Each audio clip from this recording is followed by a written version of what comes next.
bonjour et bienvenue à un pack de potes. Alors moi c'est TK, l'américain de ce groupe d'amis réunis par le rugby. Et bien sûr c'est le Coupe du Monde et on est super content d'être ensemble. En fait pour parler un peu de rugby, je vais demander à mes chers coéquipiers, mes potes de ce pack, de parler de leur plus grosse roost jamais reçue après ce 96-0. On va commencer avec mon cher Théodore de Serrani qui a joué à Racing et Puc et Orléans et plein d'autres équipes aussi. Je refuse absolument de témoigner en ce sens. C'est impossible pour moi.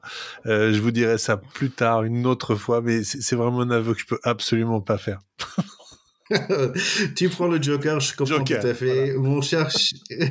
Mon cher Charlie Bayer qui jouait à Massif Central de Paris et maintenant à ACBB. Et qui jouait aussi à l'ORC avec toi. Écoute, je cherche mon Joker, mais je crois que Théo l'a pris. Donc, c'est ça. Alors, moi, c'est assez récent, mais en plus, je pense que ça fera marrer les potes, parce que c'est un truc qu'on raconte. C'était il y a 3 saisons. Ma première saison à la CBB. Donc en Fédéral 2, le dernier match était à Nantes. Nantes, grosse équipe, 14 contrats pro. Ils coachés par un Bergamasco.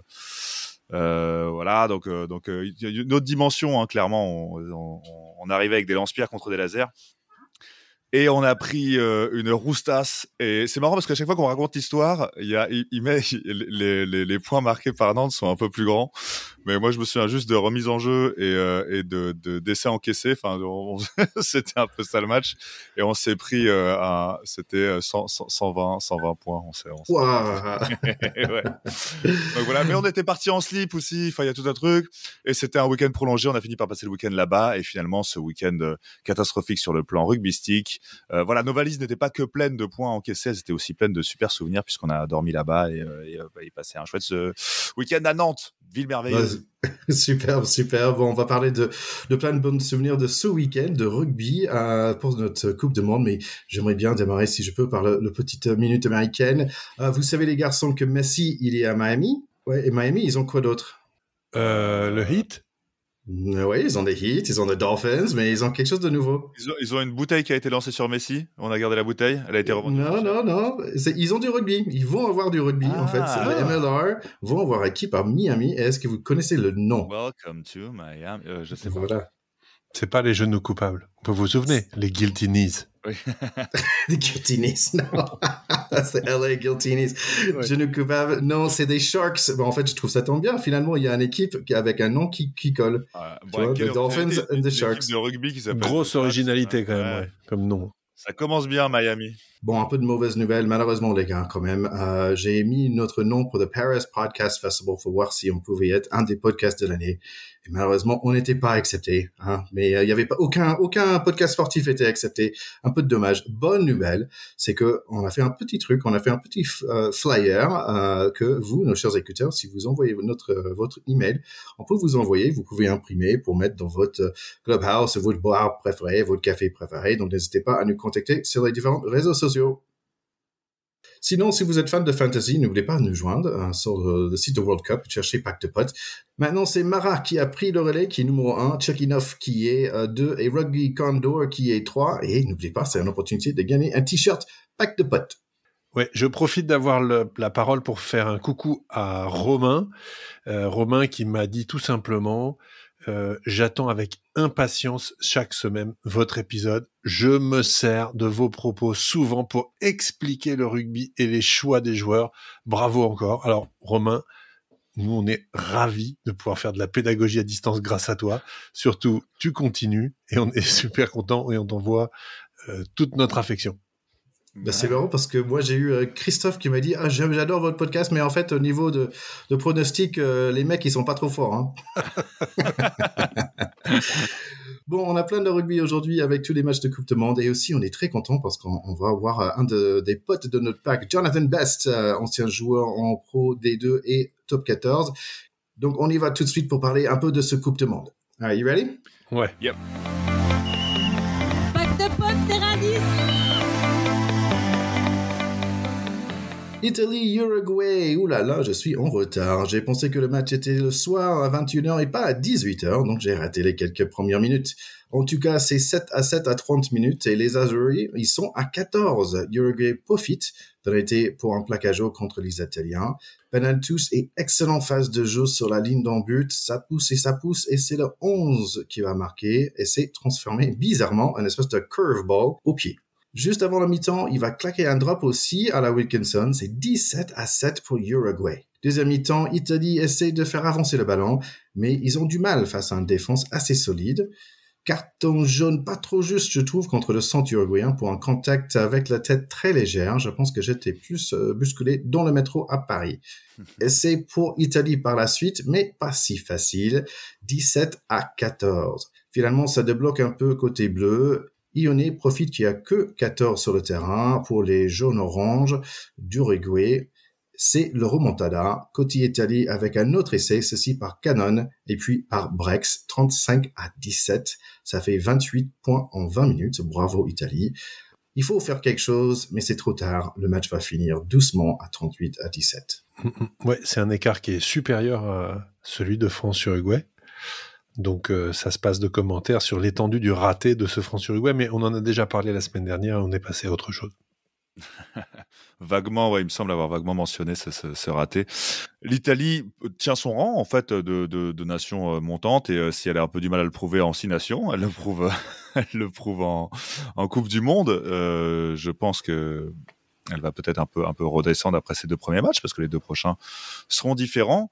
Mais ce que je retiens moi en tout cas surtout c'est cet Uruguay qui quand même mène à la mi-temps, a bousculé la France, bouscule l'Italie, avait quand même créé la sensation avec un match gagné en poule en 2019. Cet Uruguay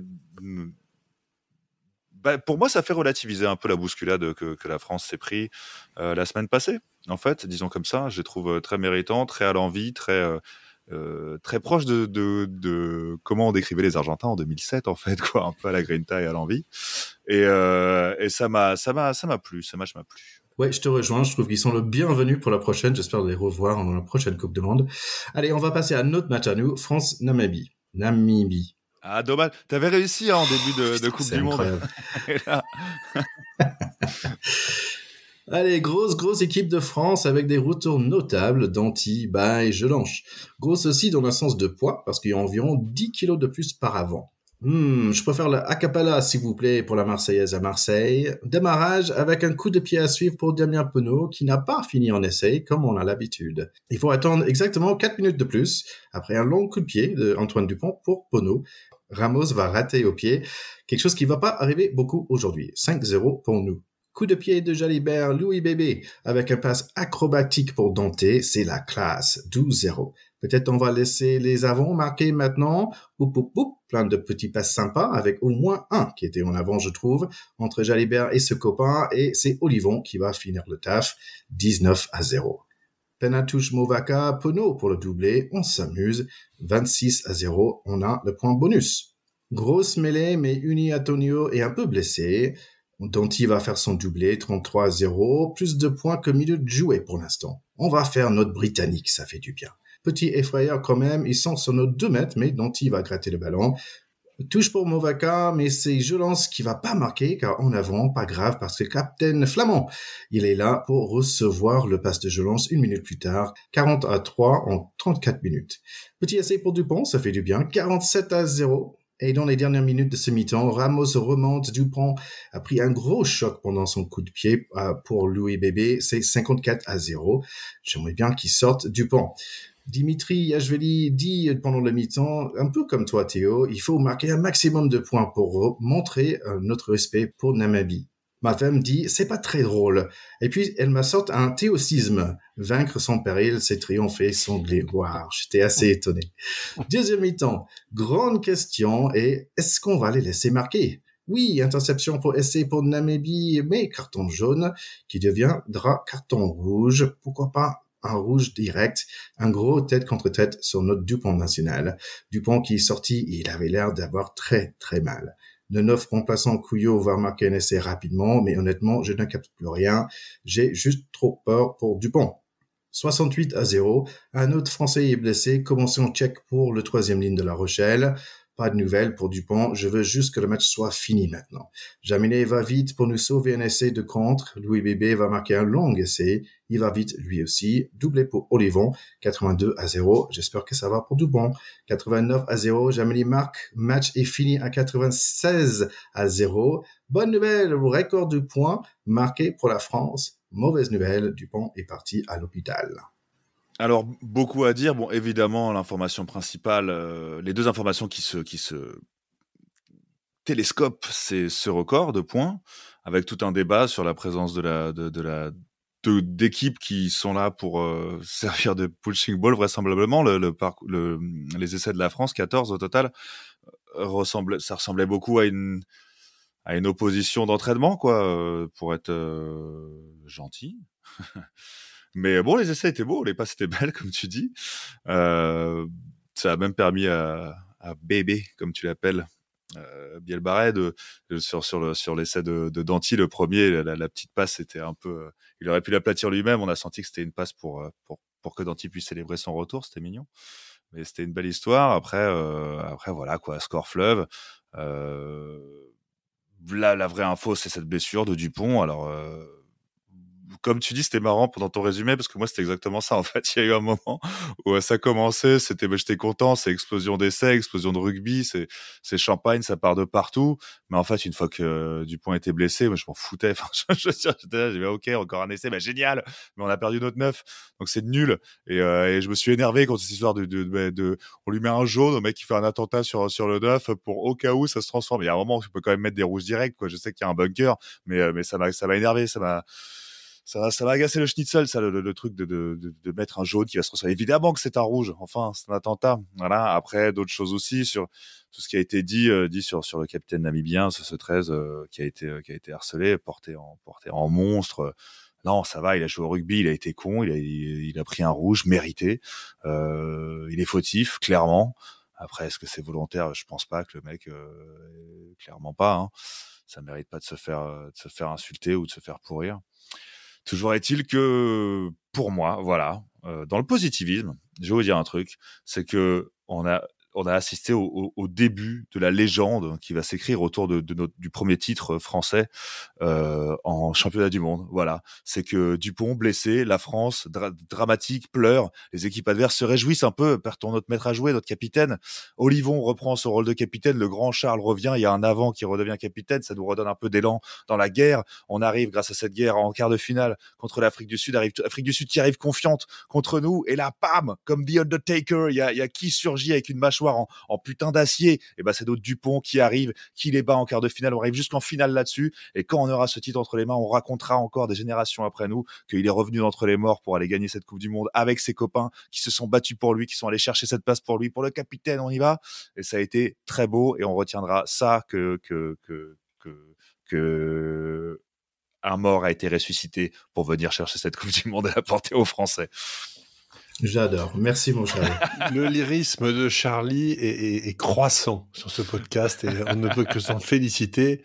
Et je vois qu'il va peut-être même finir par être chrétien parce qu'il est carrément dans un trip résurrectionnel maintenant. Donc, tout est possible avec le rugby. J'ai eu l'épiphanie. Tu as eu une épiphanie. Alors, moi, je serais un peu moins lyrique, si tu peux me permettre, bien sûr, Charlie. Il faut compenser. Effectivement, score fleuve à la britannique, c'est pas dans notre habitude de laisser 0 point. Et on avait eu l'élégance de laisser 1 point, mais effectivement un essai, mais effectivement le centre avec sa grossière faute, mais qui n'en a pas fait, on peut pas accabler ce garçon, est revenu, a fait que l'action a été rembobinée et que le compteur est resté à 0.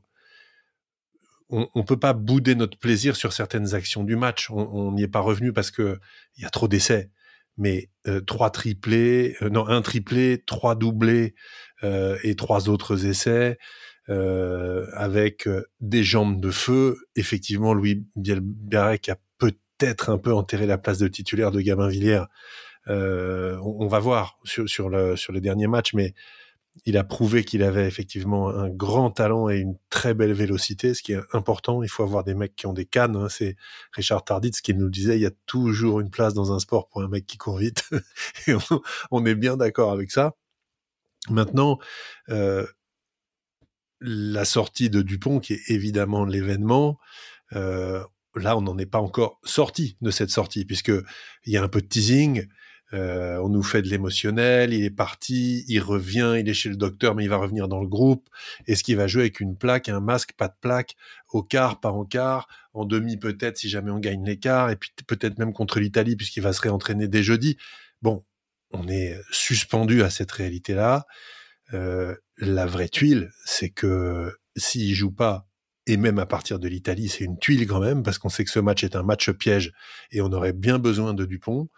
La vraie tuile, c'est que on sait, parce que nous on connaît le Pinard Test, qu'il faut des joueurs de classe mondiale de 8, 9, 10, 15 pour être champion du monde.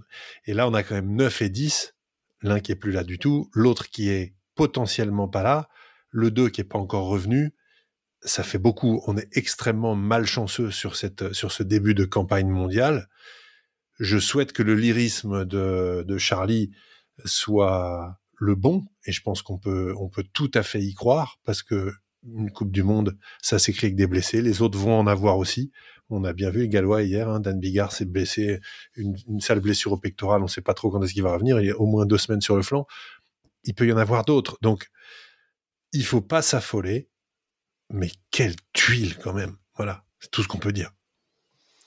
Moi, je compare ce match, Charlie, en fait, à un bon film d'horreur, mais en fait, un bon film d'horreur horrible, en fait. Je suis pas sûr si tu as vu les films, il y a, je pense à Midsommar ou à Not Hereditary, où en fait, tu regardes le film, tu dis, ouais, ok, c'est pas mal, c'est un bon film, et d'un coup, il y a un truc qui se passe qui est tellement horrible, tu dis, je vais arrêter, je vais éteindre le film, éteindre la télé parce que j'en peux plus, en fait. Et c'est exactement ça, mais en ce moment, c'est pas possible. Ouais, je me demande si on pourrait pas, honnêtement, quand on passe la barre, par exemple des 50-0, dire est-ce qu'on n'arrête pas le match? Alors, ce serait peut-être trop humiliant, j'en sais rien, mais est-ce que ça a beaucoup de sens d'être à 60, 70, 80-0 en match international, télévisé, etc. Je trouve ça quand même d'une cruauté épouvantable pour ceux qui perdent, qui sont là. Oui, on dit ils sont honorés parce que on va à fond. Ouais, mais enfin bon, t'es honoré, tu vas à fond la tête sous l'eau pendant 3 heures, t'es honoré, c'est quand même épouvantable.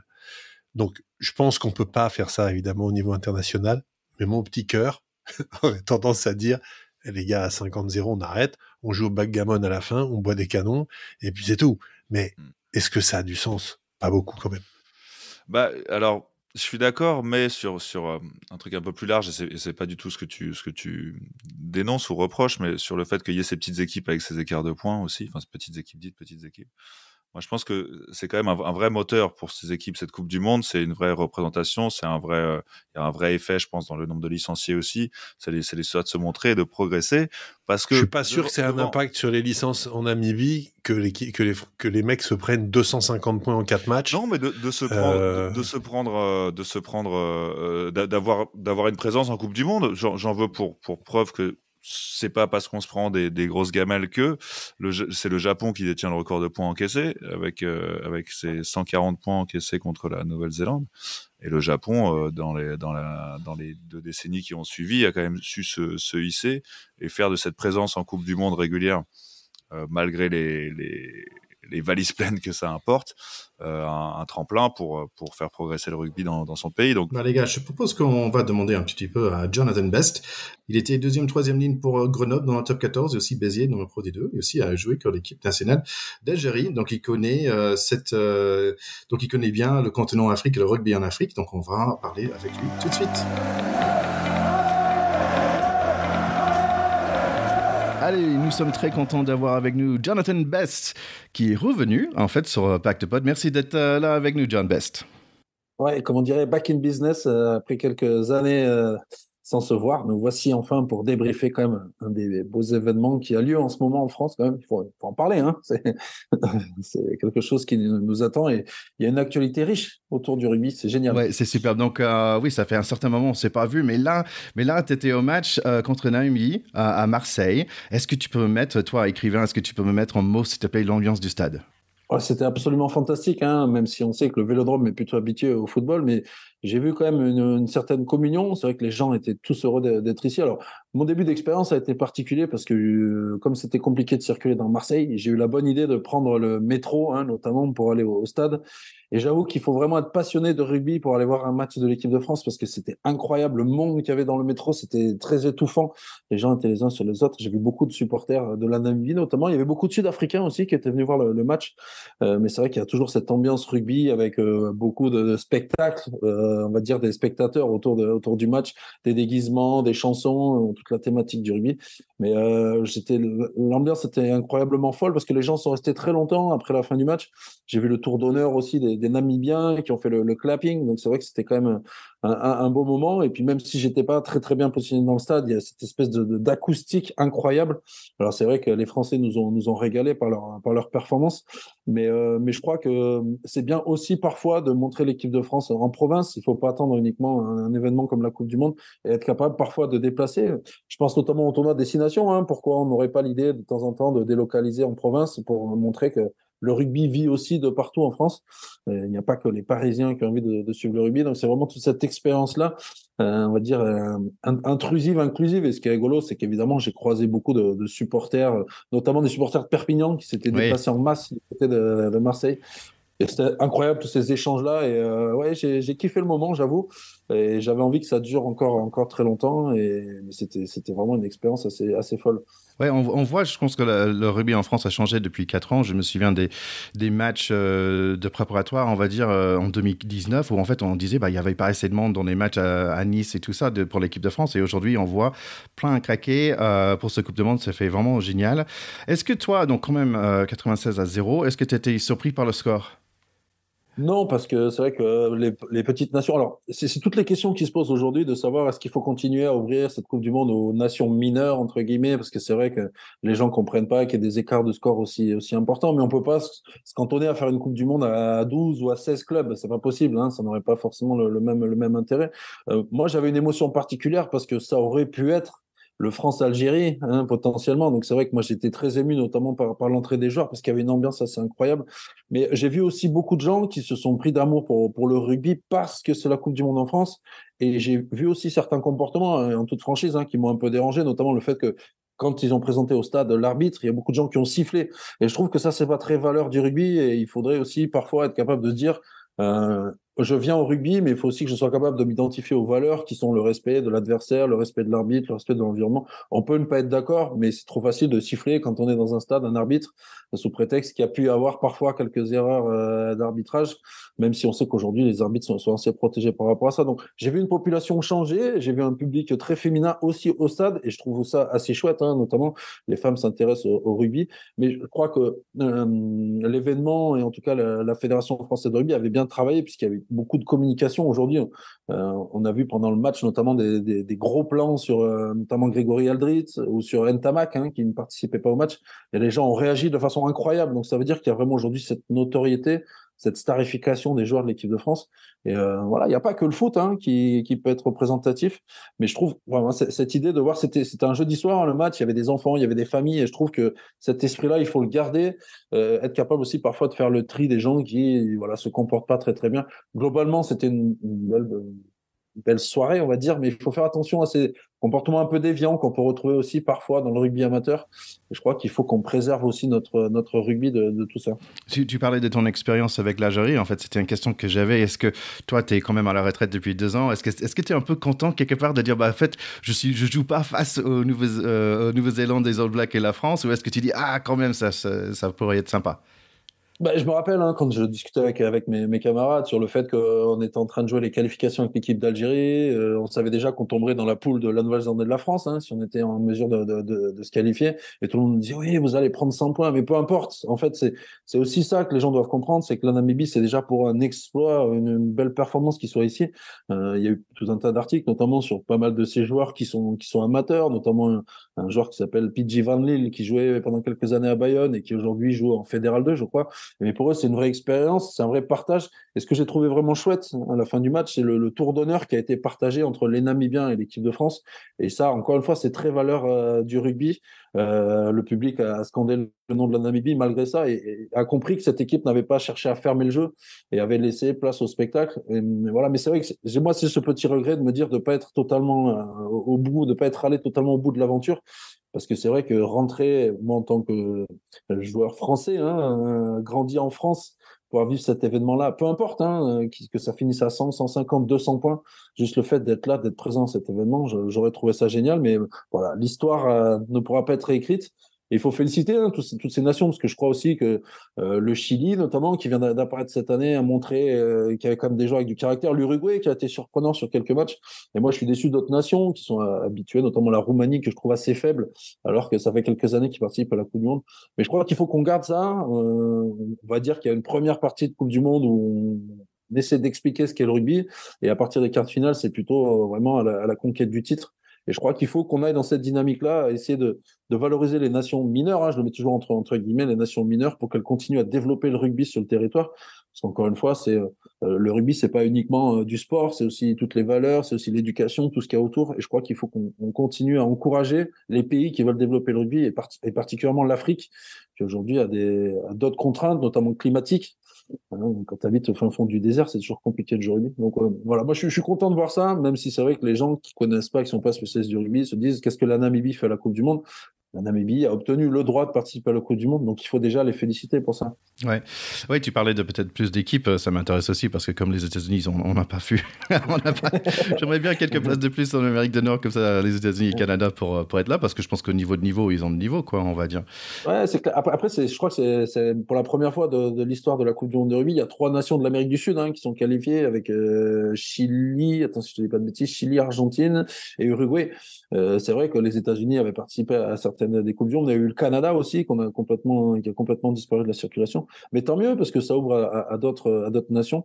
Et je trouve ça chouette. Après, le développement aussi du rugby à 7 a fait apparaître des nations. Je pense notamment au Kenya. Quand je te parle du rugby africain, le Kenya est assez fort puisque le Kenya vient de se qualifier pour les Jeux Olympiques, notamment en sortant l'Afrique du Sud. Je ne sais pas si vous avez suivi l'info par rapport à ça, puisqu'il y avait le tournoi de qualif de rugby à 7 de la zone Afrique pour les Jeux Olympiques. Donc, moi, je trouve ça bien de se dire que le rugby peut être pratiqué de partout, par tout le monde, qu'il fasse très froid, qu'il fasse très chaud. Et encore une fois, c'est pas uniquement la discipline qui m'intéresse, mais c'est tout ce qui environne les valeurs, le collectif, voilà, tout un tas de choses comme ça qu'on évoquera sans doute après avec l'équipe de France et notamment la blessure de Dupont qui, pour moi, pourrait être une bonne nouvelle pour l'équipe de France. Je fais un petit teasing, c'est important. Ouais, c'est la question que j'avais pour toi, parce que bien sûr, à la maison, d'un coup, j'étais sur mon téléphone en train de regarder, mais qu'est-ce que c'est comme blessure et tout ça. Toi, tu imagines, je sais que avoir des blessures et être blessé et se remettre sur le terrain, c'est un chemin. Et toi, tu as vécu pas mal aussi. Tu t'imagines jouer juste quelques semaines après une telle blessure? Alors, on est habitué, nous, à la douleur. Je t'avoue que pendant toute ma carrière, je ne crois pas avoir commencé un match en étant à 100% de mes capacités. Voilà, les douleurs dans le dos, les douleurs, le nez. Moi, j'ai joué plusieurs fois avec le nez cassé. Mais là, j'ai l'impression que la blessure est quand même assez virulente, sachant que avec les résultats du week-end, on se rend compte que potentiellement, ça pourrait être l'Afrique du Sud quand on rencontrerait en quart de finale. L'Afrique du Sud n'est pas réputée pour son jeu d'évitement et je ne sais pas si Dupont devrait prendre la responsabilité d'aggraver sa blessure. C'est ça aussi le risque, parce qu'il a une carrière à gérer, c'est encore un jeune joueur. Mais je comprends aussi qu'il a envie de participer à cet événement parce qu'une Coupe du Monde en France, c'est pas non plus tous les 4 matins. Mais l'idée, c'est quand même de préserver la santé du joueur. On fait très attention notamment aux gestes défensifs pour essayer de préserver la sécurité des joueurs. Je ne sais pas si ça sera un bon exemple de mettre ce garçon sur le terrain, sachant quand même que la blessure reste relativement grave, une fracture du visage. Alors, je t'avoue qu'au stade, ça s'est vu tout de suite. Alors, moi, c'est vrai que j'ai l'habitude, mais quand je l'ai vu sortir, on a senti qu'il a retenu son émotion et ses larmes. Il a senti tout de suite que c'était quelque chose de grave. Et je vais revenir aussi quand même sur le joueur qui l'a blessé. Il s'appelle Johan Deisel. Et paraît-il qu'il aurait été victime, notamment sur les réseaux sociaux, de pas mal de gens qui ont été très agressifs vis-à-vis de lui. Le rugby reste un sport de contact. C'est un incident de jeu. Je crois pas que ce soit volontaire. En tout cas, il n'a pas décidé de lui faire mal. C'est un garçon qu'on connaît bien en Pro D2, puisqu'il a évolué ou il évolue peut-être encore du côté de Colomiers. Et je crois qu'il faut aussi respecter le fait que les Namibiens, eux, leur objectif, c'est aussi d'être le meilleur possible pour potentiellement se faire recruter par des clubs en Europe et progresser dans leur carrière. Voilà. Donc après, Évidemment, c'est malheureux pour l'équipe de France parce qu'on accumule les blessures à des postes importants. Mais visiblement, d'après les dernières nouvelles, il devrait peut-être être de retour. Ce qui, pour moi, est peut-être quelque chose de négatif. Mais voilà, ou peut-être on évoquera ça un peu plus tard. Oui, en fait, oui, j'ai l'impression que tu es en train de dire que cette équipe de France peut aller plus loin sans notre meilleur joueur. Je crois qu'on a un exemple très concret avec la Coupe du Monde de foot. On avait Karim Benzema notamment, qui était Ballon d'Or, qui venait d'être le meilleur joueur du monde et qui a volontairement pas été choisi. En tout cas, on a vu toutes ces histoires autour de Didier Deschamps qui n'était pas certain de vouloir le sélectionner. On s'est rendu compte que l'équipe de France a fait un beau parcours, que ce soit en 2018 ou en 2022, sans son meilleur joueur. Et en fait, je crois que l'essence même de notre sport, et j'insiste là-dessus parce que je crois que c'est important, c'est que c'est un sport collectif. Et j'ai l'impression qu'on attend beaucoup de ce garçon, alors, qui a les épaules pour assumer ça, qui a les épaules pour assumer ses responsabilités, mais j'aimerais bien qu'il ne soit pas là en quart de finale et que collectivement, on arrive à trouver les solutions. Parce que le sport, le rugby, reste avant tout un sport collectif et parfois l'individu doit être au service du collectif. Et moi, j'ai l'impression avec cette équipe de France, et c'est une nouveauté dans notre sport qu'aujourd'hui, il y a un joueur qui s'appelle Antoine Dupont qui est capable à lui tout seul de faire gagner une équipe. Et pour moi, on m'a toujours dit c'est l'équipe qui va mettre en avant l'individu. Et je crois qu'il faut travailler là-dessus. Alors, j'ai tout à fait confiance en ses remplaçants. On sait très bien qu'Antoine Dupont a un impact non négligeable sur le jeu de l'équipe de France. Mais j'aimerais bien que pour l'image, pour la symbolique, il ne soit pas là en quart de finale et qu'on arrive quand même à battre les Sud-Africains, puisque ça sera sans doute les Sud-Africains, pour montrer que le rugby, d'abord, est un sport collectif et la solution vient du collectif avant qu'elle vienne de l'individu.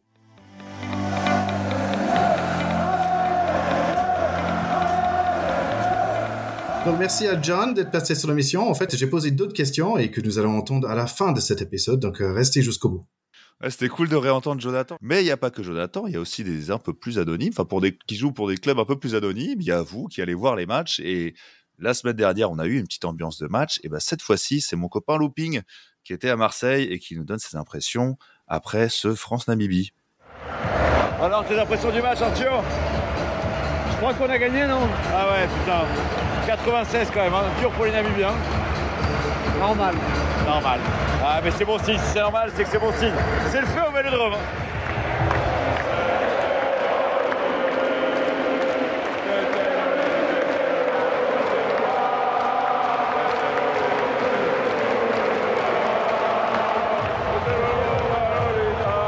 Quel tour d'honneur des Bleus, c'est la folie. On pense quand même à Dupont, putain, on a peur pour Dupont dans le stade, tout le monde en parle, on a peur, on sait pas trop, bon, on espère, un clapping de tous les côtés, c'est la folie le Vélodrome.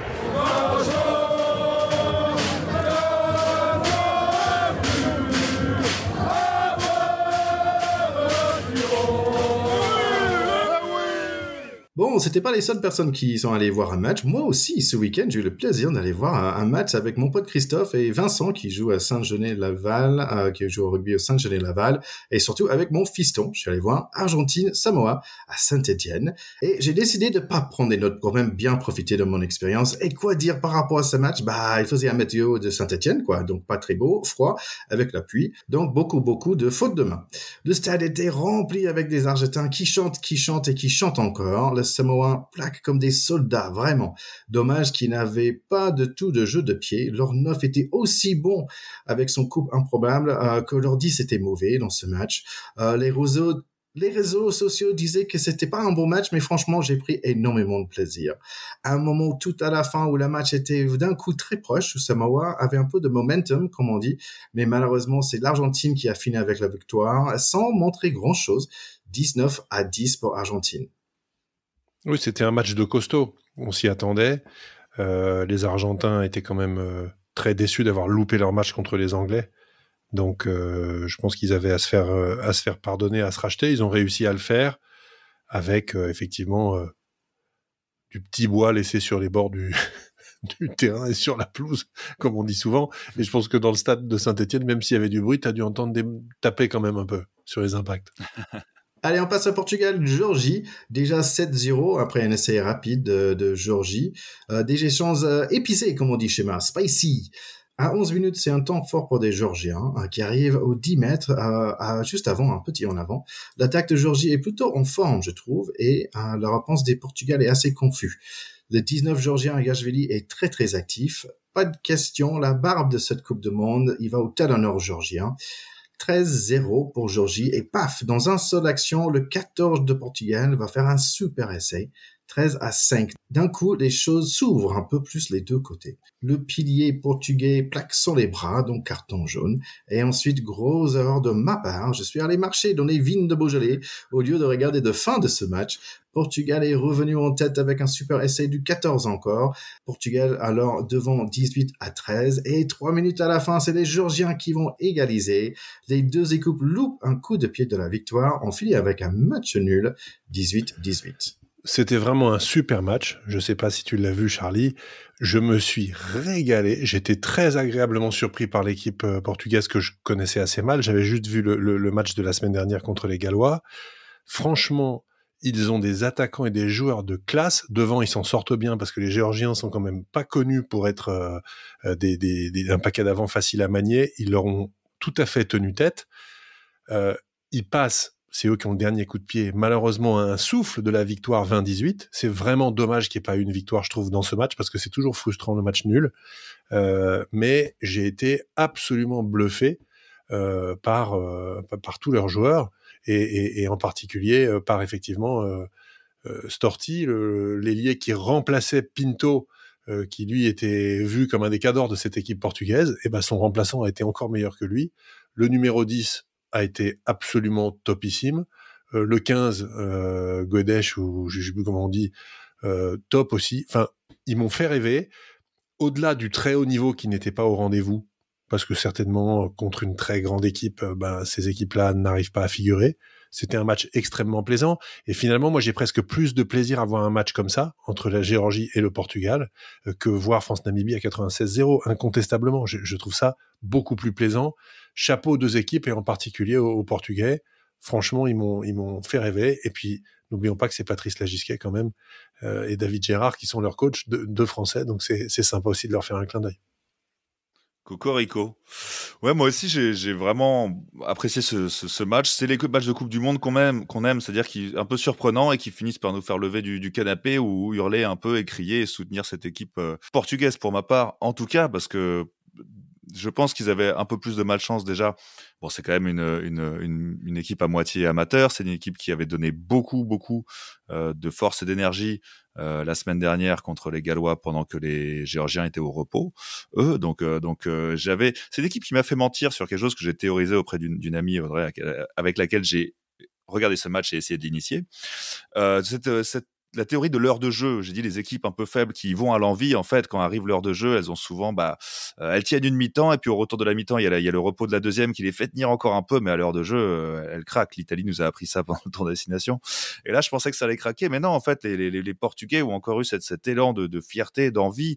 Autour de la 55e, ils font un contre en touche. Derrière, 10 minutes plus tard, il y a une mêlée gagnée. Je pense que quand les Géorgiens reculent, ça en dit long sur ton envie. Et ils ont fait un très très gros match. Voilà, c'est à la fin en plus cette espèce de qu'on a revu dans un autre match plus tard ce week-end-là. Mais le fait d'à la fin porter un ball, il y a un ball qui se fait à 16 contre 16, tout le monde y va, ça donne tout l'intérêt de ce jeu. Et en effet, échec sur cette pénalité ratée. Mais ce que j'ai beaucoup aimé, c'est que sitôt la pénalité ratée, le buteur malchanceux, malheureux, a pu trouver dans les bras de son troisième lignel, de son numéro 7, un peu de réconfort, qui est venu tout de suite l'entourer. Et voilà, parce qu'il y a beaucoup de pression, je pense, sur les buteurs, surtout dans ce genre de cas, avec une égalité à la fin où ils peuvent avoir la victoire entre les pieds. Et je pense que ça va le hanter un peu d'avoir loupé ces 3 points, et le fait de voir son équipe qui tout de suite va lui dire que c'est pas lui, c'est pas là qu'ils ont pas gagné le match. C'était beau aussi, et c'est ça le rugby, c'est des équipes qu'on n'attend pas, des matchs qu'on n'attend pas, et des câlins entre coéquipiers. Allez, on va passer à un match, je suis sûr, on va plaire à Théo. C'est Angleterre-Chili. À 10 minutes, il y a des opportunités pour Angleterre, mais Marcus Smith avec un pass bien trop haut. Chili se mise à l'attaque maintenant. Sympa comme tout ce début de match avec des grosses percées des rouges. Il passe facilement à travers la défense anglaise. Le 15 de la Rose n'est pas très beau pour l'instant. C'est Chili qui donne envie. Pour le moment, c'est avec des petits passes entre les avants. Grosse 50-22 pour eux, mais dommage que leur touche n'est pas bon. 50-22 de l'autre côté. Difficile de refuser les Anglais à 5 mètres de la ligne. Le 14, il va marquer 5 points. La première de ses 5 essais dans la journée. Il faut dire quand même, c'était un joli passe sauté de Farrell. Et zut, c'est dommage. 12-0, 25 minutes. Encore une grosse séquence et le 14 marque à niveau 17-0, 24-0. Et puis Marcus Smith aussi, 31-0. Bon, au moins, on a eu 10 minutes d'espoir pour Chili. Ça finit 71-0.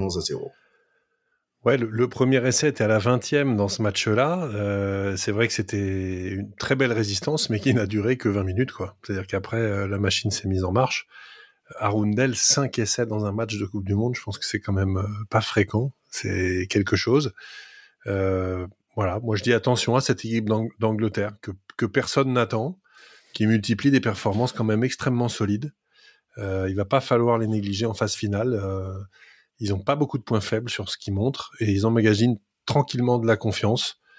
Bon, avec, me semble-t-il, du talent, des atouts, des choses à montrer. Donc, attention à eux quand même. Et bah moi il m'énerve. Il m'énerve parce que voilà, c'est plus l'Angleterre que c'était, ils sont pas menaçants, ils arrivent, leur premier match était pourri, bon, intelligent, on en avait parlé, hein, mais intelligent, évidemment, pragmatique, il y a pas à sourciller, il y a aucun débat là-dessus, mais voilà quoi, ils sont pas emballants, ils sont pas entraînants et ils font leur petit chemin dans cette poule qui est pas dure et ils m'agacent. Voilà, c'est tout ce que j'ai à dire sur les Anglais. Ouais, et en plus, ils ont revenu Pollard qui est revenu avec Owen Farrell, donc ça va faire mal. Allez, on passe à vraiment le gros match du soirée, c'est South Africa-Ireland. Quel match! Par exemple, la façon que ça démarre. Gros tampon de talonneur d'Irlande, erreur de passe de Faf de Clerc, Van der Flaer qui est en maladroit, pénalité et Irlande se sent en forme, ils prennent le pénal touche, mais ils perdent la touche. Et en 2 francs rien, des Soudaf sont à l'attaque. Tout ça en environ 46 secondes. Les Bocs ouvrent le score en 3-0, 7 minutes, et on a déjà 7 plaquages ratés côté Irlande. Ils sont pas dans leur basket, je trouve, les Verts. Ils perdent beaucoup de touches et des mêlées aussi. Gros défense des Sudaf, je pense au 14 Verts Hansen qui s'est fait dévorer par 2 Bocs. Je pense que c'est les 5 premières touches qui sont perdues par Irlande. Mais quand ça marche, ça a failli passer. Keenan, le 15 Irish, était à 2 mètres. Ça fait que 15 minutes et j'ai l'impression qu'il y a plein de choses qui se passent. Lowe qui gratte, William Say, le 15 Sudaf, est en feu. Deleande est dur à plaquer. On peut demander à Ringrose et Sexton seulement à qui est capable de l'arrêter juste devant la ligne. Des mêlées de mammouth. Arden Say, le 14 Sudaf, pas mal dans les airs pour un petit mec. On a l'impression que les Bucks sont les boss dans ce match, mais c'est que 3-0. Bondy acquis avec un gros percé de 50 mètres, mais les Verts ont du mal. Ils prennent finalement le penalty, un risque qui paye avec un essai de 14 Hansen, 3-7 pour Irlande. Ça continue de plaquer dur côté Sudaf, mais les Verts aussi. James Lowe fait un prise de catch américain sur un Boc. Deuxième mi-temps, les Sudaf envoient Codessi au charbon sans arrêt. Une énorme activité de leur capitaine en défense aussi. Faf tente un pénalité de 50 mètres, mais c'est pas bon. Les Sudaf quand même squattent dans la 22 Irish. James Lowe saves the day contre Edsbeth de deuxième ligne. Mais la mêlée Sudaf est frais. Ça va offrir une opportunité d'essai à Chelsea Kobe toute seule. Et c'est une transformation ratée par les Bocs. 8-7, Afrique du Sud en tête. William Say, le 15 de Sudaf, est un très bon match. Le mêlée est perdu. Pénalité pour Sexton. Irlande passe devant, 10-8. Le Stade de France est en chant pour les Irish, un super ambiance, mais la mêlée Sudaf is in the house. Diboc loupe le pénalité offert par les avants. Faf aussi va rater une. Beaucoup de points ratés maintenant. Ils sont frustrés, les Bocs. Penal touche à 70 minutes pour les Sudaf, mais c'est pas droit. Grosse opportunité de louper. Après 2 minutes de folie, mêlée à 5 mètres avec 5 minutes à jouer, les Irish peuvent finir ce match. Pénalité juste devant les poteaux. 8-13 pour Irlande. 3 minutes et il faut un essai pour les Bocs. Penalty touche et balle de match, 10 secondes à jouer. Moll qui avance, mais le ballon ne sort pas. Le stade éclate en chant zombie, car Irlande a gagné. Allez, mon cher Charlie, t'étais là dans les stades. Ouais, oh là là, mais c'était incroyable. J'ai eu la chance, le privilège, vraiment privilège, parce qu'il y a un moment, en étant dedans, je me suis dit, mais on est chanceux d'être là. C'était un match incroyable. Après, dans le rugby pur, je pense que c'est un match dont on peut percevoir toute la finesse et le raffinement à la télé mieux que dans un stade, parce que dans un stade c'est beaucoup. Oui, parle-nous surtout de tes émotions dans le stade, Charlie, parce que je crois que c'était quelque chose quand même. Bah, complètement. Mais les Irlandais déjà sont fous. Non mais on le savait déjà avant, mais c'est incroyable. Quand on rentre, bon déjà le stade était complètement acquis à la cause irlandaise. Hein, les pauvres Sudaf ont dû se sentir un peu seuls dans ce stade, mais à l'annonce du nom de Sexton, ça a gueulé, c'était incroyable. C'est un dieu vivant pour eux. J'imaginais pas la ferveur qui entourait ce joueur. Il y avait un mec dans le public qui avait une pancarte Johnny Sextoy. J'ai trouvé que c'était pas mal. C'est très très bon. Et aux Idm, c'était fabuleux. Enfin, j'en ai eu des frissons évidemment. J'ai même eu, je me suis senti un peu ancien, mais il y a le coach de la touche qui est sorti et qui s'est fait acclamer. Il y a Paul O'Connell en sortant qui s'est fait acclamer. Bon, comme tu l'as dit, hein, il s'est fait acclamer avant le match, mais c'est vrai que les premières touches perdues pendant le match lui auraient peut-être valu autre chose que des applaudissements. Mais en tout cas, oui, complètement incroyable le stade, et surtout à la fin, mais ces Irlandais ont transformé le Stade de France en fucking karaoké, quoi. C'était en fait dès qu'ils passaient une musique, alors en plus l'organisation a eu la brillante idée de, pendant les temps morts, diffuser de la musique dans les stades. C'était nouveau à ce match-là, et je pense qu'ils vont le faire à partir de dorénavant, parce que c'est brillant. Dès qu'il y a un temps mort et qu'on s'ennuie un peu, ils passent de la musique. C'est à l'américaine, ça, Thierry. C'est à l'américaine. Hein. Ah oui, bien sûr. Les Irlandais connaissent toutes les chansons par cœur, et ça a fini en karaoké géant avec les Cranberries, avec Freddie Mercury. Ils ont quand même tenté un petit Johnny Clegg, je pense, pour faire honneur aux Sud-Africains, mais je me suis barré 20 minutes après le coup de sifflet final. Il y avait encore des Irlandais qui allaient à la buvette, qui revenaient avec des bières à la main, genre mais barrez-vous, en fait le match est fini. Mais les mecs restaient pour chanter. Enfin, c'était vraiment une ambiance de dingue. Hein. J'ai vraiment génial. apprécié. Bon, c'est vrai que de l'extérieur, on le sentait, que les commentateurs le disaient, et puis on a pu le lire le lendemain. Ils avaient importé la culture du comment il s'appelle, Croke Park à Paris, quoi. Tout simplement, ils en avaient fait leur stade à la maison, et je crois que c'était un challenge qui s'était donné. Ils l'ont incroyablement réussi, et c'est vrai que les Britanniques, au sens large, sont meilleurs que nous à la chanson, quand même. C'est incontestable. Ils ont une culture du stade qui est beaucoup plus ancrée dans un plaisir de partage populaire qui va au-delà du sport, et je crois que ça s'est bien senti. Après, sur ce match, moi je suis resté un peu sur ma faim, parce que malgré tout, d'abord j'ai trouvé que c'était un match dans lequel il y avait beaucoup de déchets techniques pour des équipes qui jouent les imbattables et qui prétendent au titre mondial. Dans un match clé que tu as coché depuis longtemps, rater tes 5 premières touches, c'est pas possible, et laisser 11 points au pied quand tu prétend être champion du monde sur un match clé, c'est pas possible non plus. Les Sud-Africains ont là-dessus, même si évidemment les Irlandais n'ont pas démérité, mais ils ont donné le match. Ils finissent à 8-13, ne serait-ce que s'ils en avaient mis 2 de plus, ils étaient devant, ils en laissent 4. Ça n'est pas acceptable à ce niveau. Et pour moi, c'est une vraie question sur cette équipe sud-africaine, et je pense que les Français, qui sont leurs adversaires maintenant désignés pour le quart de finale, sauf catastrophe contre l'Italie, doivent complètement creuser ce sillon. C'est-à-dire, on sait que Libock maintenant est vu comme le mec qui se trouve face au perche, donc il est forcément dans le doute. Il y a eu plusieurs matchs d'affilée comme ça. Ils ont perdu Marx, qui était un talonneur, ils ont fait venir André Pollard pour le remplacer. C'est quand même un désaveu incroyable pour la sélection en amont de cette Coupe du Monde. Finalement, ah merde, on aurait dû prendre Pollard. Mais il fallait peut-être y penser avant, les mecs. Qu'est-ce que c'est que ce trip ? Et puis pourquoi vous l'aviez pas pris ? C'est sans doute que c'est pas non plus un mec qui apporte d'énormes garanties dans le jeu. Alors oui, il a un gros coup de latte. Ça, c'est incontestable.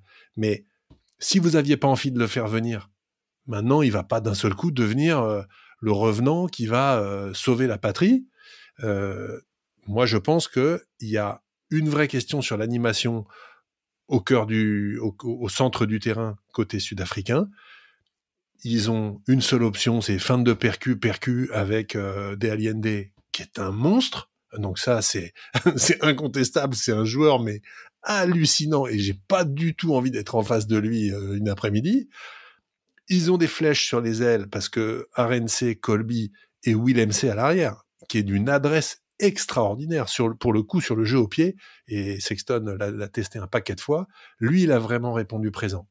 Mais moi, j'ai quand même un vrai doute du coup sur cette charnière sud-africaine, et je trouve que on a beau dire dans le jeu d'avant, les Sud-Africains n'ont pas été dominateurs en dépit de leur gabarit impressionnant. Oui, ils ont bien joué le contre en touche, mais la bataille des rucks, elle a été gagnée par les Irlandais, qui là-dessus ont été exceptionnels dans le jeu au sol. Ils ont gratté un paquet de ballons, ils les ont pas lâchés là-dessus, et donc j'ai été plus inquiété par les Irlandais, notamment dans leur jeu d'avant et dans leur capacité dans les rucks à s'imposer, que finalement dans le jeu complet où il m'a semblé que la faillite du buteur a quand même scellé ce match de façon un peu erronée. Attention, mon cher Théo, j'ai l'impression que tu dis du mal de mon faf de Claire. Tu vois, je suis contrarié, je sais pas quoi dire. Allez, Charlie, t'as quelque chose?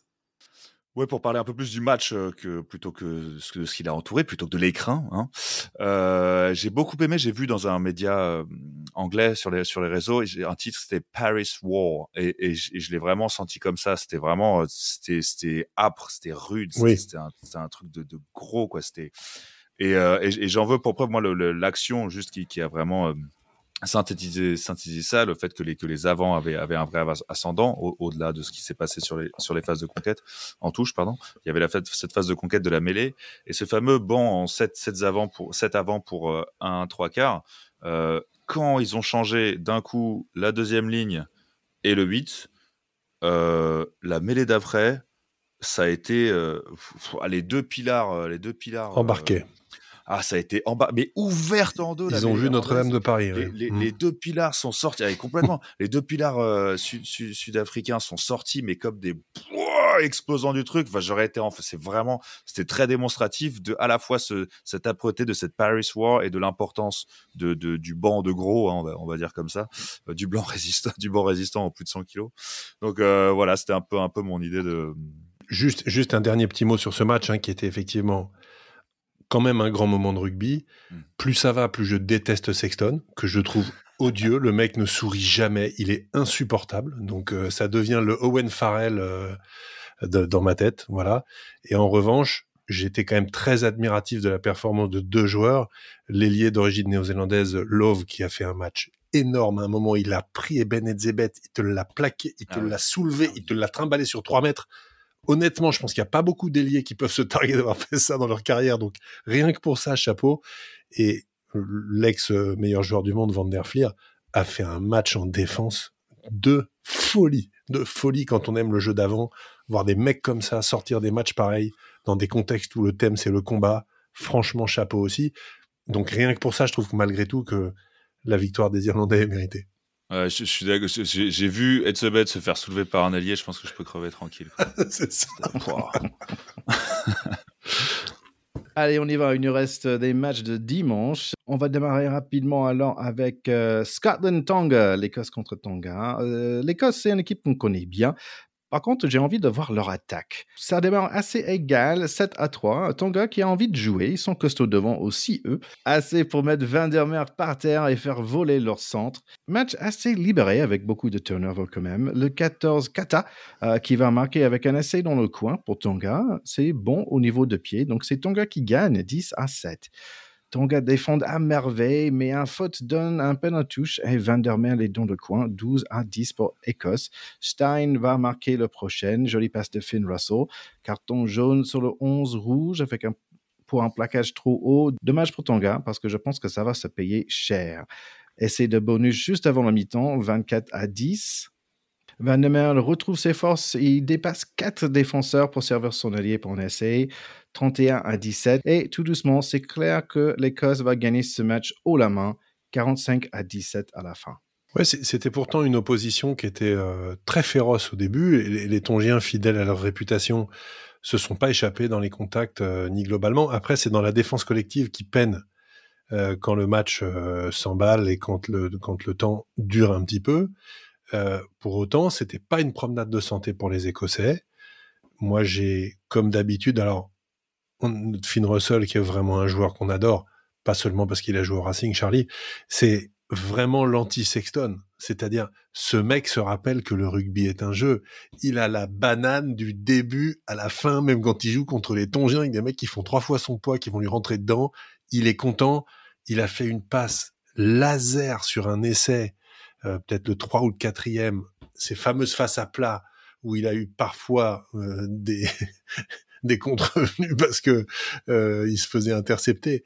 Il en a fait une, je pense que c'est, tu sais, quand tu chronomètres le service de Joko, quoi, 210 km/h, mais je pense que la passe à plat de Russell sur cet essai-là, il faudrait la chronométrer. C'est une pure merveille. Et puis, moi, j'ai été très heureux de retrouver Van der Merwe avec son jeu. Quand il est comme ça, il est extraordinaire. Voilà, quand il arrive à partir quasiment arrêté, rentrer un espace, 2 espaces, 3 espaces, boum, raffut, tac, tac.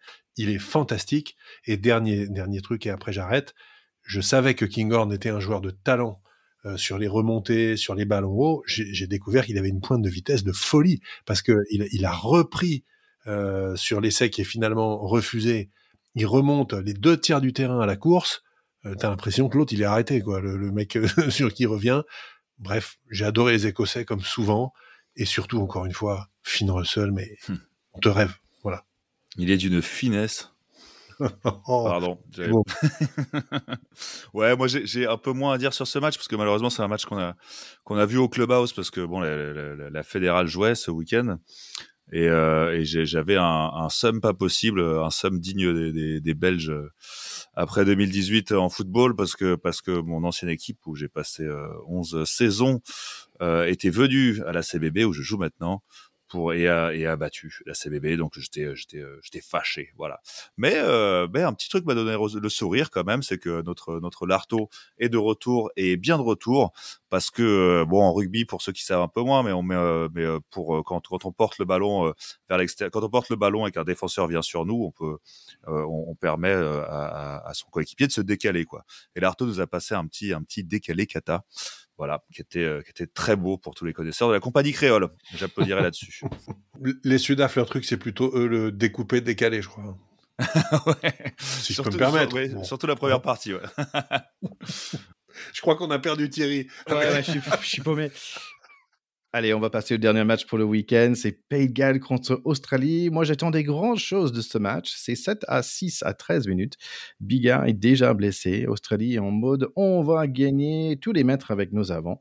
Mais ils font des petites erreurs. Match difficile à suivre parce que ma Freebox déconne. Quand même, dangereux les Australiens, le 8 et le 6 en particulier. On a l'impression qu'ils sont là pour faire mal. Mais toujours plein de ressources et très réalistes, les Red Dragons de Pays de Galles. 3 pénalités de plus. C'est 16-6 pour le mi-temps. Super essai par le centre gallois Tompkins. Coup de pied par Anscombe qui a remplacé Biggar. C'est devenu assez évident que les Wallabies sont cuits et ne reviendront pas dans le match. Gros score pour les Gallois quand même, mais sans le point bonus. 40-6. Ouais, c'est un séisme. Hein. C'est qu'un match de rugby pour nous, mais il ne faut pas oublier que pour le pays continent australien, c'est un véritable séisme. C'est la première fois de toutes les Coupes du Monde que l'Australie va être éliminée en phase de poule. L'Australie, c'est quand même 2 fois champion du monde depuis la création de cette compétition. Il faut jamais oublier qu'en Australie, le rugby à 15 est loin d'être le sport numéro 1, puisque le 13 est quand même pas mal plus populaire là-bas, et qu'il y a aussi le fameux Aussie Rules sur lequel on aimerait bien un jour faire une émission, parce que c'est un sport assez extraordinaire.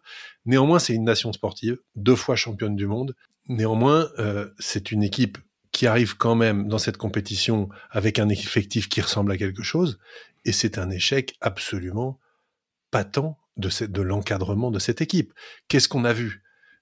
Eddie Jones, il a pris le parti de faire jouer pas mal de jeunes joueurs en disant on passe à autre chose, on donne leur chance à une nouvelle génération. Très bien, mais c'est une équipe qui ne joue pas en équipe. On a eu une pléthore de pénalités, d'actions avortées avec des mecs qui font un truc bien et qui ensuite font n'importe quoi parce qu'ils savent pas à qui la donner, des ballons perdus, en veux-tu, en voilà. L'ombre de l'équipe d'Australie des grandes années, y compris quand ils nous ont battus en finale de la Coupe du Monde en 99, ce qui nous avait partiellement gonflé, même si à l'époque Charlie n'était pas encore en âge de regarder le rugby, mais nous, avec Thierry, on avait les boules à l'époque. C'était les Australiens qui étaient en face, pas encore en qui France, soulevaient moi, la donc, coupe. Et toi, t'étais pas encore en France. Ben, moi, j'avais les boules. Voilà. Je ne savais même pas que le rugby existait encore. Mais moi, qui étais un grand fan de Matthew Burke, de David Campese un peu avant, de John Hills, qui était le deuxième ligne buteur, qui était un mec d'une classe folle, qui a été meilleur joueur du monde, capitaine des champions du monde, qui butait. Tous ces joueurs-là, ils se retournent pas dans leur tombe, ils sont pas morts, mais ils se retournent dans leur maillot des Wallabies, ils ont mal à leur kangourou, quoi. C'est terrible, c'est terrible. À contrario, j'ai adoré les Gallois, j'ai redécouvert quelques jeunes joueurs, un Davis, un Williams qui se remplacent l'un l'autre à la mêlée, et surtout Gareth Anscombe qui prend le relais de Dan Biggar et qui casse la baraque, qui fait un match d'enfer comme rêve d'enfer tous les remplaçants du monde. J'arrête là. Bon, je vais juste prendre note pour mon petit dictionnaire en français. Donc, mal, alors kangourou. C'est une création originale. Hein. Ah, je me suis enflammé là. Moi, en fait, les Gallois, ils m'ont un peu énervé parce que depuis le début de la compétition, ils m'énervent. Je les trouve pas bons, un peu comme j'avais décrit les Anglais tout à l'heure. Et là, en effet, oui, ils sont passés dans une autre dimension, clairement. Et au même titre que tu parlais de Sexton tout à l'heure, moi je pense un peu ça de Biggar, quoi, qui m'énerve. Il m'énerve, voilà, son attitude, quand contre le Portugal, il avait pourri son autre joueur pour je sais pas quelle action. Quand en 2019, il saute de joie alors qu'il a gagné à 15 contre 14 contre nous et il m'énerve ce mec-là. Pourtant on dit que du bien de lui hors terrain, mais il m'énerve un peu. Et là, il a fait un geste de classe. Ça a été le premier à aller féliciter celui qui l'a remplacé tôt. Durant ce match, donc voilà, les Gallois m'ont énervé, mais là ils sont obligés de remonter dans mon estime et ça m'agace un peu. On peut aussi noter sur les faits remarquables, le troisième ligne et capitaine Morgan qui a été au four et au moulin, Gallois, qui à un moment tape un coup de pompe de ses 22 et qui va chercher un 50-22.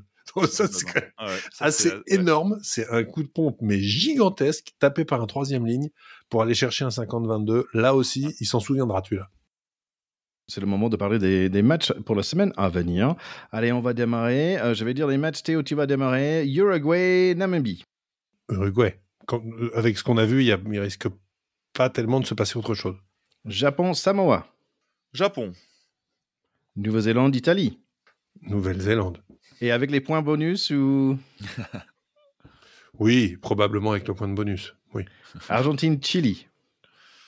Oh, l'Argentine, dans ce match d'Amérique du Sud. Fidji, Géorgie. Ah, Fidji. Écosse, Roumanie. L'Écosse, tout de même. Australie, Portugal. Ça va être dur pour les Portugais, je pense. La vengeance. Afrique du Sud, Tonga. J'ai parié pour l'Afrique du Sud, mais du coup, il y a ton copain là qui critique nos pronostics, qui va me juger, donc j'espère qu'il se souviendra que j'ai parié pour l'Afrique du Sud. Allez, pour finir cet épisode, on va revenir sur mon conversation avec Jonathan Best.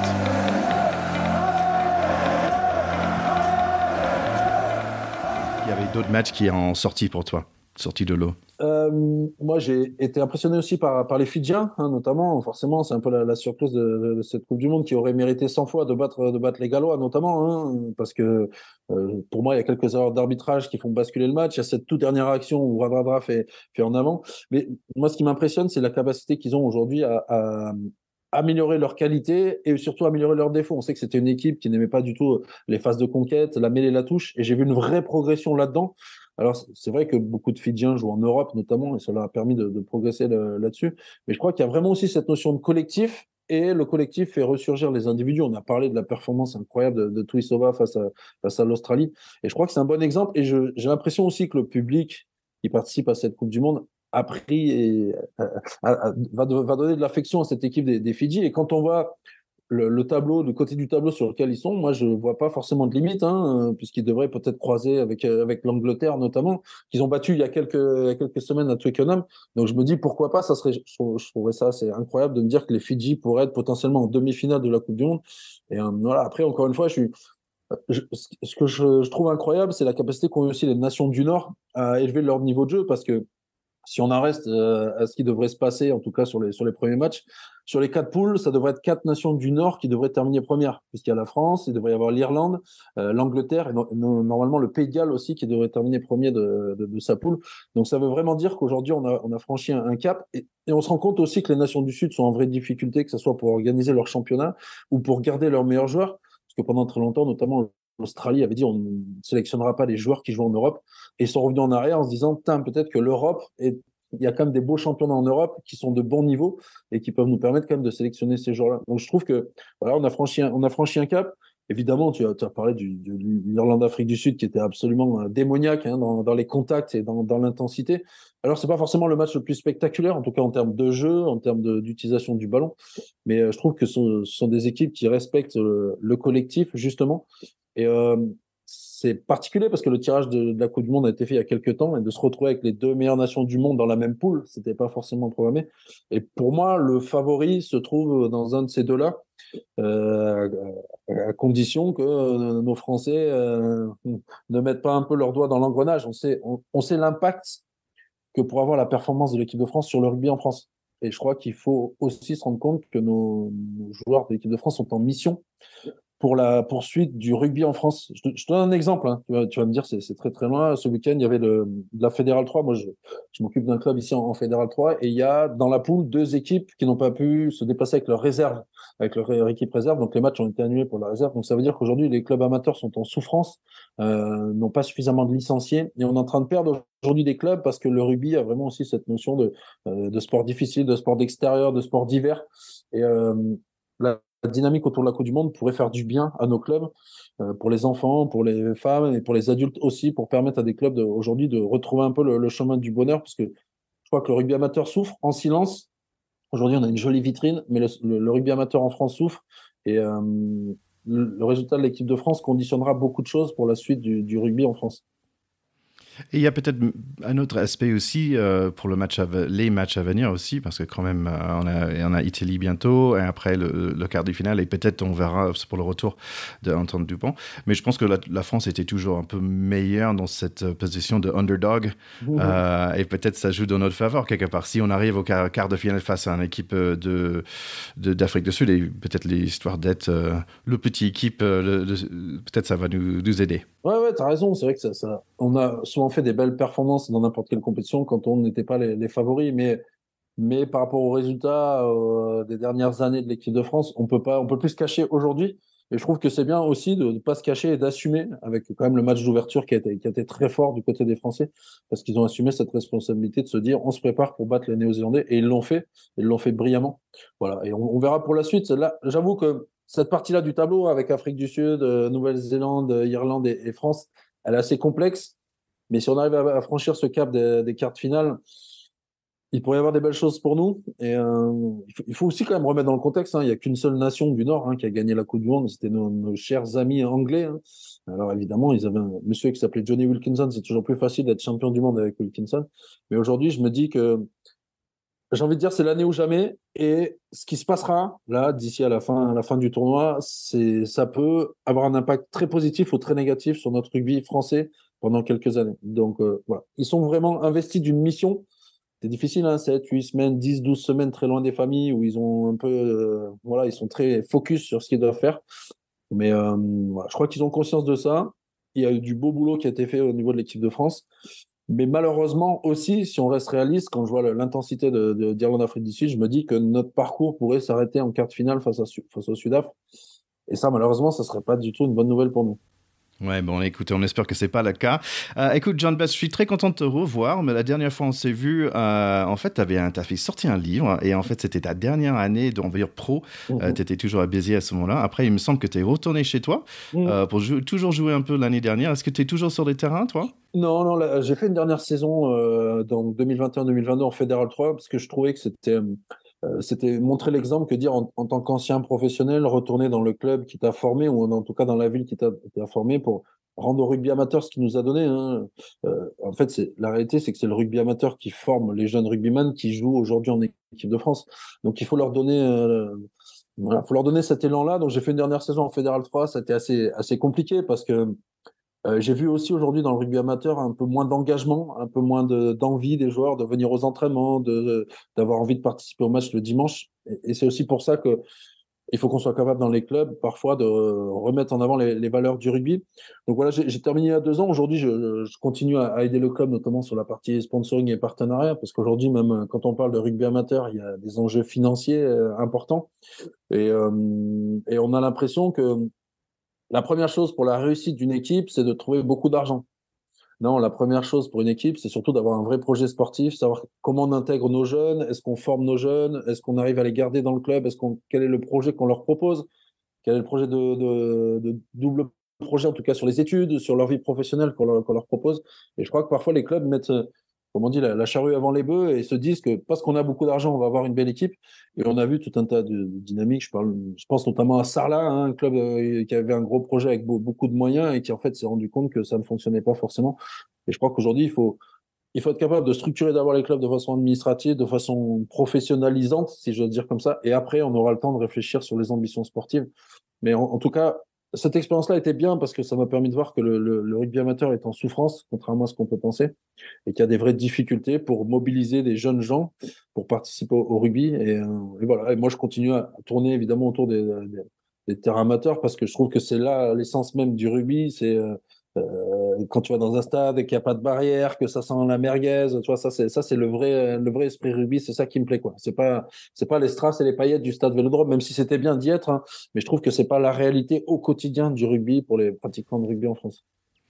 Bah écoute, si Dupont et Jelon se fait comme toi d'ici 15 ans, je pense qu'à Auch, ça devrait aller pas mal quand même. Effectivement. Mais il y en a d'autres qui font ça. Et voilà, moi, je trouve que c'est que juste retour des choses, de se dire, voilà, mais il y a des éducateurs qui m'ont formé il y a quelques années. Le juste retour des choses, c'est de retourner dans mon club ou dans ma ville, en tout cas, pour aider au moins une année ou deux, tant que le corps le permet. Mais je t'avoue que ça a été difficile parce que pendant 15 ans, je me suis entraîné la journée puisqu'on était professionnel et il a fallu remettre les crampons le soir quand il fait nuit en plein hiver. Et ça a vraiment été assez douloureux pour moi. Et je t'avoue que voilà, une année, ça suffisait. Et ce qui était bien, c'est de pouvoir jouer aussi avec des joueurs qui avaient quelques années d'écart avec moi et de leur montrer que mon rugby à moi était un petit peu différent de leur rugby à eux et de leur faire comprendre que mon rugby à moi, j'aimerais bien qu'il se poursuive encore pendant quelques années. Bah écoute, merci beaucoup d'être passé. Dernière chose, je sais que tu avais fait un 2e livre aussi. Est-ce que tu peux me parler rapidement? Ouais, alors je m'étais lancé, comme tu as dit tout à l'heure, dans l'écriture d'un livre qui raconte un peu ma carrière, qui s'appelle Rouge et Bleu, que j'avais sorti en 2021. Et l'année dernière, j'ai sorti un autre bouquin qui s'appelle Essai, où là, très simplement, ça réfère évidemment aux essais au rugby. Et surtout les essais littéraires. Donc en fait, j'ai essayé d'écrire des petites anecdotes. Il y a 15 anecdotes exactement. Évidemment, 15 comme le nombre de joueurs sur un terrain de rugby. 15 anecdotes un peu romancées sur le rugby. Donc j'ai fait une fable de La Fontaine, j'ai fait un poème, j'ai fait tout un tas de choses autour évidemment du rugby. Et ce que je trouve rigolo dans ce bouquin, c'est qu'en fait, n'importe quelle personne qui peut lire ça peut se reconnaître à travers des personnages qu'on a vus dans le rugby pro, dans le rugby amateur. Ça peut être un intendant, ça peut être un supporter, ça peut être des gens qu'on a croisés dans le rugby. Et ce sont un peu des anecdotes. Je me suis lancé un peu là-dessus parce que j'aimerais bien petit à petit, j'ai toujours cette envie d'écrire, partir plutôt sur la partie romancée du rugby, avec notamment des projets autour de romans policiers autour du rugby. Je sais qu'il n'y a pas grand monde qui s'est lancé là-dedans. Donc voilà les objectifs de ma vie. Mais j'ai pas beaucoup de temps pour écrire, donc j'essaie de le faire quand je peux. Mais j'ai aussi besoin de dormir, donc il faut parfois que je me repose.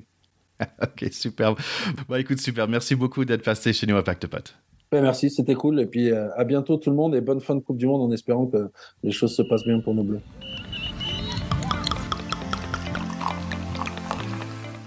Merci bien à John d'être passé sur l'émission. Ça fait toujours plaisir de parler avec mes potes de notre pack, n'est-ce pas les garçons? Donc là, c'est tout pour aujourd'hui. Donc revenez la semaine prochaine. On va parler de tous ces différents matchs. Aussi peut-être un peu de statistiques parce que j'aime bien ça en tant qu'Américain. Oui, un petit coucou à nos copains de la Plombée Rugby. On a déjà évoqué, mais c'est vraiment un jeu très chouette de pétanque d'intérieur sur un petit terrain de rugby, lui aussi d'intérieur. Extrêmement sympa à faire en équipe. Vous pouvez les découvrir sur Instagram et autres. En tout cas, nous, on les aime bien et on aime bien avoir des nouveaux potes au pack de potes. Donc, on vous embrasse la Plombée. Et n'oubliez pas, vous autres écouteurs, de laisser vos avis, qui sont de plus en plus nombreux, et ça nous réjouit, ça nous guide un peu aussi, nos avis sur Twitter, sur X maintenant, sur Facebook, sur Instagram aussi, vos impressions des matchs aussi, comme nos copains qui lors des 2 précédents matchs. Et si vous êtes au stade et que vous avez vibré pendant le match, n'hésitez pas à nous envoyer un petit vocal sur nos réseaux sociaux, on écoutera avec plaisir et peut-être même qu'on les diffusera pour les faire partager aux autres écouteurs et agrandir ainsi le pack. Allez tout le monde, ciao ciao, à bientôt. Salut le pack, vive la Coupe du Monde et à la semaine prochaine pour encore plus d'aventures rugbystiques. Allez, salut à tous, à bientôt, bye bye.